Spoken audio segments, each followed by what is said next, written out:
আচ্ছা ভাই, আপনার দোকানে চুল কাটাইতে কত টাকা লাগে? 50 টাকা। আর শেভ করতে? শেভ করতে লাগে মাত্র 20 টাকা। আচ্ছা, তাইলে আমার মাথাটা একটু শেভ করে দেন। বাচ্চারা সবাই মনোযোগ দিয়ে শোনো, আমি যে তোমাদের পরীক্ষায় নকল করতে দিয়েছি এটা বাইরে গিয়ে কাউকে বলবে না। আচ্ছা ঠিক আছে স্যার, তাহলে বাইরে গিয়ে বলবো আমাদের পরীক্ষার হলে একটা হারামি স্যার গার্ড পড়ছিল, আমাদের একটু নড়াচড়াও করতে দেয় না।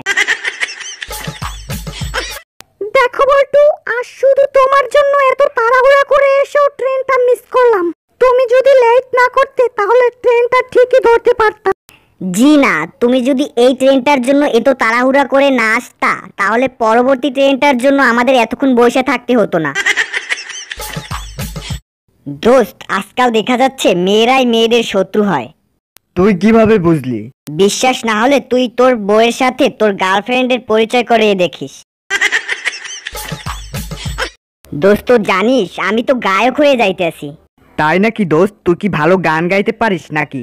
হ্যাঁ রে দোস্ত, অবশ্যই ভালো গান গাইতে পারি। আচ্ছা তাহলে আমাকে একটা গান শোনা তো। শোন তাহলে।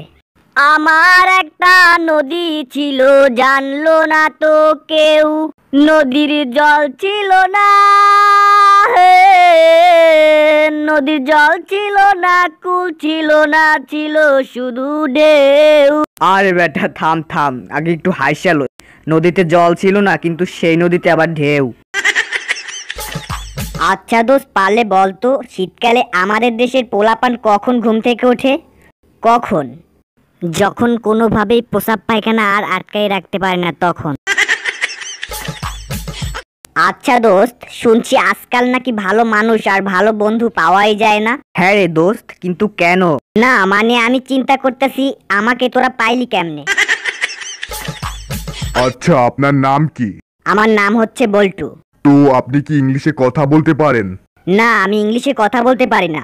তাহলে আপনার এই চাকরিটার হবে না। এই চাকরিটা হতে হলে আপনাকে ইংলিশে কথা বলা শিখতে হবে। তাই নাকি? সামান্য একটা সিকিউরিটি গার্ডের চাকরি নিতে আসছি, তাও আবার ইংলিশে কথা শিখতে হইব? হ্যাঁ অবশ্যই। কেন, চোর কি আমেরিকা থেকে চুরি করতে আসবো নাকি? দোস্ত জানিস, ভাবতেছি একটা সিনেমা বানাবো। তাই নাকি দোস্ত? এ তো খুবই ভালো কথা। তো সিনেমার নাম দেবে কি? সিনেমার নাম দেব ঘুম। আর নায়ক কে থাকবে? নায়ক হচ্ছে আমি নিজেই। আর নায়িকা? নায়িকা হইতেছে কোলবালিশ। বাহ, তাহলে তো খুবই মজা হবে। আর ভিলেন কে থাকবে? ভিলেন থাকবে মশা। বন্ধুরা, ভিডিওটি ভালো লাগলে একটি লাইক দিও। আর নতুন ভিডিও সবার আগে দেখতে চ্যানেলটি সাবস্ক্রাইব করে পাশের বেল আইকনটি বাজিয়ে দাও। আর বন্ধু, তুমি যদি আমার চ্যানেলে নতুন হয়ে থাকো তাহলে আমার আগের ভিডিওগুলো দেখো, আশা করি ভালো লাগবে।